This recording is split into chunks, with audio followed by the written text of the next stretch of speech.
Hello guys, welcome to the video. This is part 4 guys for the unique showcase for season 5. They changed all the uniques guys. Rather than one big video, I'm just doing it part by part. Check in the description of this video guys for links for all the other classes, mythic and multi-class as well. This one guys for the Necromancer, my favourite. Let's hope for some good stuff. Here we go. What did they change? Alright guys, Black River is first. Let's have a little look. Okay guys, the baseline has changed from life on kill now to 10% attack speed. Not bad. Would have been better if it was saying a bit more interesting than just attack speed, but that's a big damage for corpses the same, but that's there for now. Damage guys is increased now to up to 180 from 52. Corpse skills is still the same. Huge flesh is still the same. And fuel by death has gone up by 1 point. And the corpse explosion guys has gone up 30%, but the size is half. It doesn't get quite as big down the size. They've made the size smaller. But we've gained an extra 30% corpse damage. Not too bad. Not too bad. Personally, I would have changed that attack speed to something a bit more interesting. But not too bad for Black River. That intelligence buff alone is decent. Lidless Wall, guys. Now, what did they change for Lidless Wall? Now, the old version had... Let's have a look. They've got rid of the thorns, and they've now added percent armor now. That's actually really good. They've also added armor bonus as well, up to 2,962. They've added Bone Storm duration, which is normally a tempered effect. And there's now onto this shield. This will help keep the Bone Storm guys up for a long time. And obviously if you master work this up, those numbers are going to go up higher and higher as well. So, whoa, might be a whole solution here for Bone Storm duration, guys. Really nice. Cooldown reduction flat is 8% now on this item as well. It didn't even have cooldown on there. And now +2 to bone skills as well. Let's have a little look. So they've made it a bit better. Unlucky hit. While you have an active Bone Storm, hitting an enemy outside of a Bone Storm has up to a 45% chance to spawn additional Bone Storm at their location, up from 30%. So it's going to be easy to keep all those Bone Storms guys out there super quick. Nice. But yeah, big armor bonuses there. We've lost life and the attack speed and the resource gen. Okay. But yeah, to keep Bone Storm up, which is basically what this item's for, yeah, will work. Good. Right, guys, Bloodless Scream. Now, I've always wanted this weapon to be good, and it is now. It is actually pretty good. Old version baseline, it had life on kill, which is basically a scythe thing. Now, guys, look at this. 170% non-physical damage bonus. 170%. So this makes Bloodless Scream actually useful now. So now we can do like a darkness build now. That could turn all that darkness magic and shadow magic into cold. And buff it up by 170% for ourselves, our pets. Our mages could do this as well. And gain all those bonuses. So the mages build for a pet necro guys will be slapping with this. Your own normal magic will be hitting really hard with this item now. Also, a whopping 270% intelligence buff as well. Things change with the Necromancer. Every 8 intelligence we have now, you gain 1% damage rather than 10 intel to 1% damage to beef up the Necro. So intelligence goes a long way now, sort of thing. So that's really nice. 270, and this is baseline for master working. Holy hell, it's really good. It also has 16% lucky chance as well. Last time it had darkness damage and damage to shield, not that great. Up to +2 to darkness skills as well. Your darkness skills, so all shadow magic basically, TOT, etc. Now chill enemies for up to 100%, so you can basically freeze them, and deal 200% increased damage to frozen enemies. Now, last time it was only 150. Okay, and also the essence gen has got up as well. On lucky hit, your darkness skills have up to 100% chance to generate now 25 additional essence against frozen targets. So this weapon now can be used for a lot of things now. You know, a pure caster build, minion hybrid, pure mages for instance. We could do like a cold mages build now, which would be really cool. Definitely going to make that build, guys, 100%, especially with the new Frostburn change that we did in the previous video. So yeah, we could do some really good things, guys, with Bloodless Scream. Really good things with Bloodless Scream now. Love it. Loving that weapon now. Always wanted to use this, but it wasn't that strong. But now with that extra 170, it's going to be great. Right, guys, Death Speaker's Pendant. The resistance is the same. It now has a 9% attack speed. You now gain 1 essence per enemy drained by Blood Surge. So you basically get a ton of power pack. Also, Blood Surge now goes up to +5 now. Wasn't even present on the old thing here, guys. That is a huge buff to the Blood Surge damage. And cost your blood, you get +3 as well, up from +2. Okay, let's read this out quickly. Blood Surge casts a mini Nova on your minions, dealing up to 23 damage. Damage decreased by 10% per target. Drain by initial cast up to 50%. So yeah, more essence, way more damage, guys. Pretty decent. Summoning damage doesn't do that much. Blood damage wasn't that great, so blood damage versus Blood Surge skill, it's not even close. So you know, yeah, Death Seeker apparently, guys, is much better. It does seem like Blizzard wants blood magic and overpower Necro to be a lot stronger because our stuff got changed quite a lot. Lovely. Ebon Piercer Amulet, guys, a Blight Pendant. What has changed? Resistance is the same. This now has a 25% chance, guys, for Blight projectiles to cast twice. Holy hell. Okay. It now has +3 to Blight as well, which it didn't even have, so that's straight up damage bonus right there. Reaper Pursuit, guys, up to 5 points as well. That's really good, so lots of movement speed. It's also got Gloom as well for the extra damage as well. That's really good. And Blight also shoots 4 smaller projectiles, so basically up to 8 now. Pierce enemies deal blood damage over 3 seconds. There we go, guys. So yeah, really nice for the Shadow DOT builds. Ebon Piercer Amulet, nice. Greaves of the Empty Tomb, guys. Now the baseline things have changed here, so you still get the evade charges, but now it's got 4 rather than 3. So you get 4 evade charges on these boots. That's well good. But also, evade leaves behind desecrated ground for 2 seconds, which is the DOT tick as well. There's a Paragon node to boost that damage as well. So you could just do an evade and desecrated ground will be there as you evade. That's really, really nice. You could just retreat and pull the monsters into your desecrated ground. It's good. Right, what else we got? So Sever size, guys, is now up to 44% bigger, so it's going to be enormous. And it will do desecrated ground as you cast it as well from the main ability of the item. 44% chance for Sever projectiles to cast twice as well. So Sever, guys, looks like it's getting some good damage right now. That's really, really good. Up to 11% damage reduction from shadow damage over time affected enemies, which you do anyway with the Saen. And also Reaper Pursuit, guys, up to 6 points now. Wasn't even present before, so this is massively buffed. So it leaves behind desecrated ground again, and so you can do it off evade and cast and Sever. That deals up to 317 shadow damage over 2 seconds. Brilliant. Much, much higher than it used to be. Almost 3 times higher. Brilliant.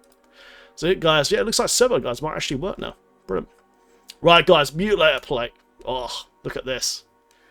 It can now give you 17.5 maximum life on your character. That is absolutely huge, man.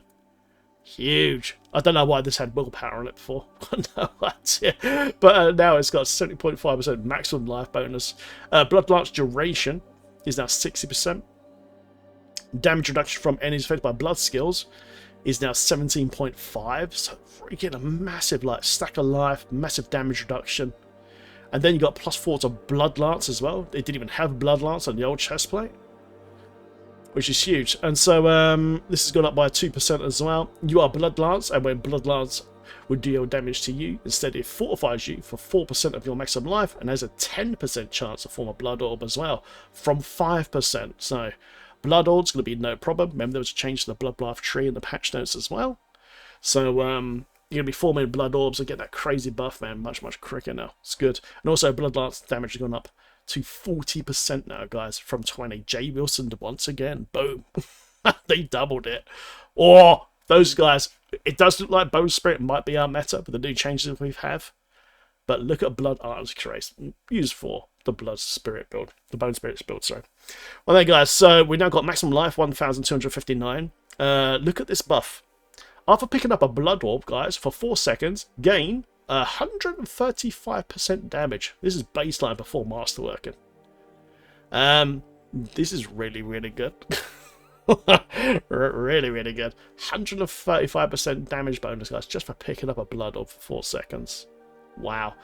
Also, Blood Orbs restore up to 12 essence as well now, which is really, really nice. You can see the damage gone from 70% here to 135. Then, guys, Bone Spirit on here is still 3 points as always. You now only require 3 Blood Orbs now instead of 5 to set off the 3 Bone Spirit, dealing bonus damage based on your current life percent. And obviously, because of the life percent we got on the character now, it's going to be even higher now with that maximum life as well on top. So yeah, stack up your HP. Yeah, I've got a feeling Bone Spirit's going to be really good because there's some new aspects we can do as well. That's going to make it just slap. There you guys, looking really good, man, for Bone Spirit this season. Howl from Below, guys, look at this. Right, always been a good item, but it's just changed a little bit. Lucky Chance is slightly higher at 12.5. Corp attack speed, as you resurrect him now, is much quicker. And it's gone from 17.5 to 35%, so they've basically pretty much doubled it.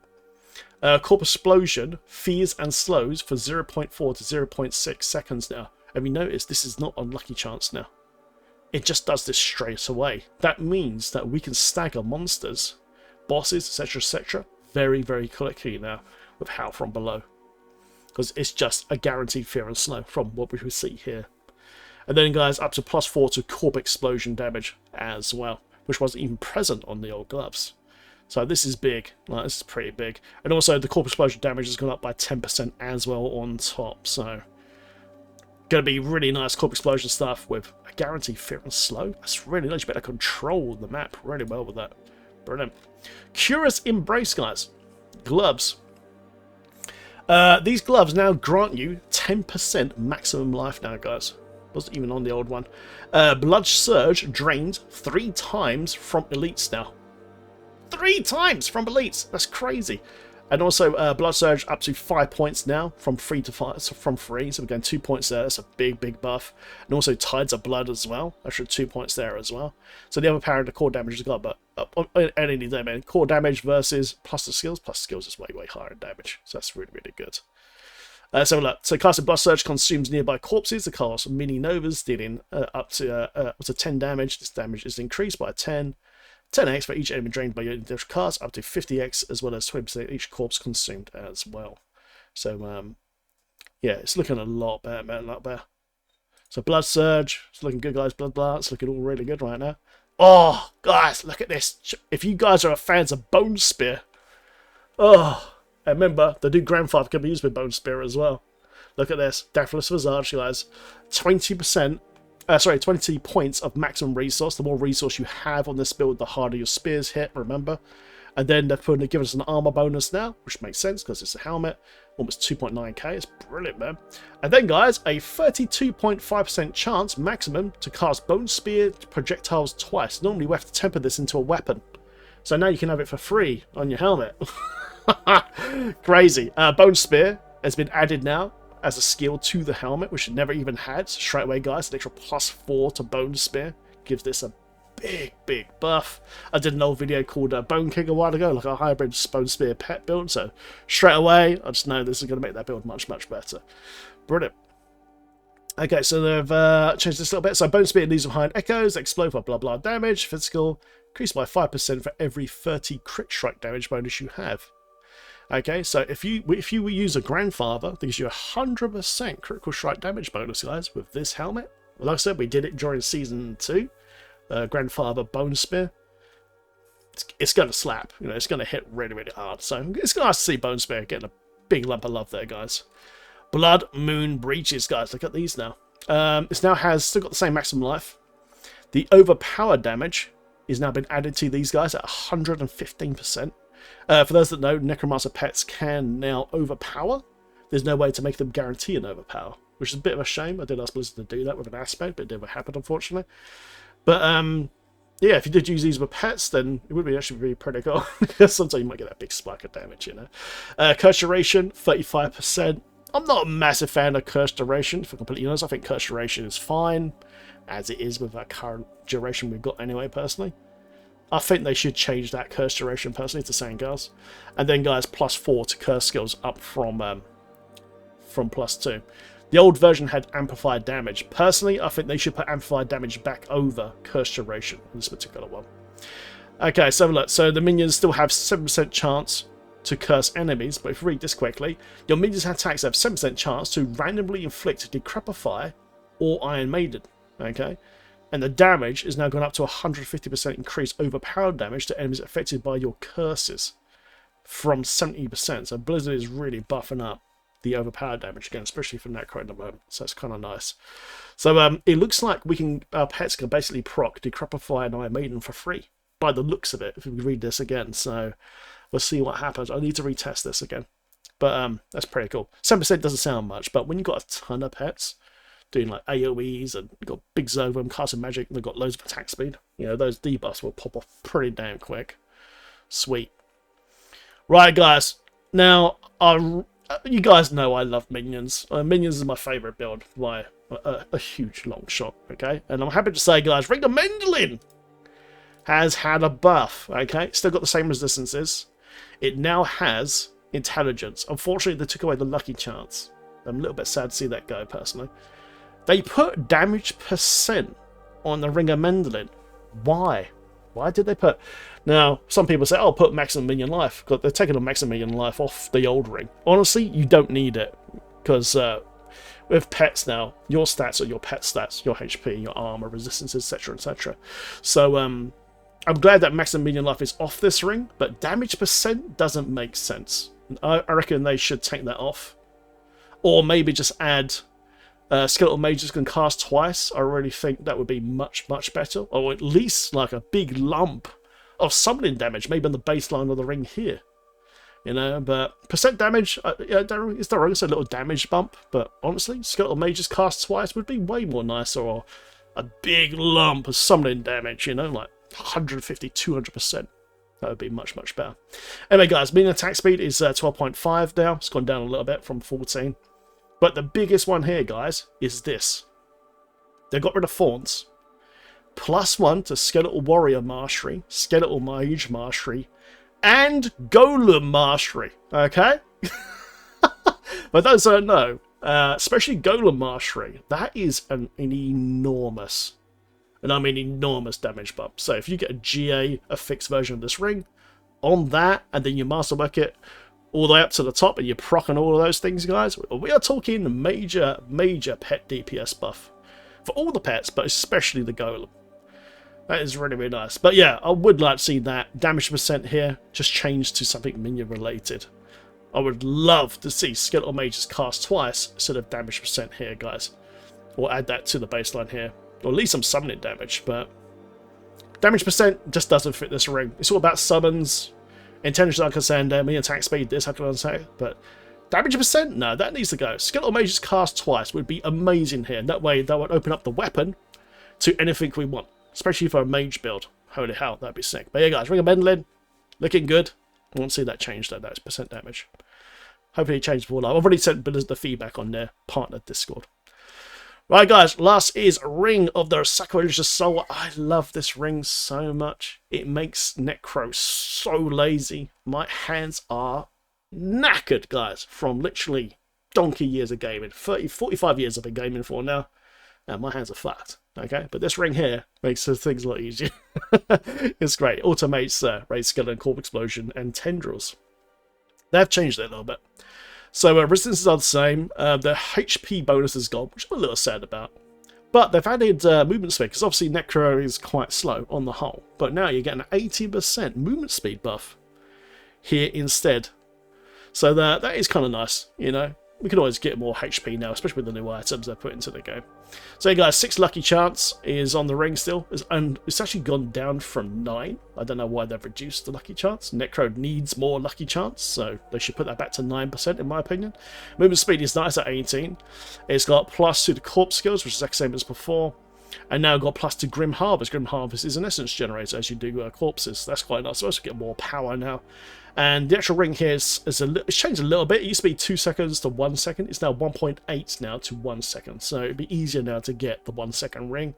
But they have changed as well. So Tendrils was normally 16 to 8 seconds. Tendrils now 10.8 to 6 seconds. That is much, much better. You know, that is much, much better. So, so yeah, between 12 and 6 now. That's much, much better, man. Oh no, sorry, it's still 2.0 to 1.0. I was reading the wrong number there. So, but yeah, Tendrils though, you can see there you've got a 2 second change there. So that's quite nice. Pretty good, pretty good. And 6 to 12 there as well. Brilliant. And there you go, guys. That is a Necromancer gone. What do you guys think of the change to Necro? I think there's a few things they could still change. Hopefully before it goes live, especially Ring of Mandalin damage percent. That really is the change. But there you go, guys. Next video, guys, will be for... Who's next on my little video list? It's the Rogue, guys. Rogue is next. Also, guys, check the description of the video for previous videos for all the classes and uniques. Thanks for watching. See you next video. Let's go.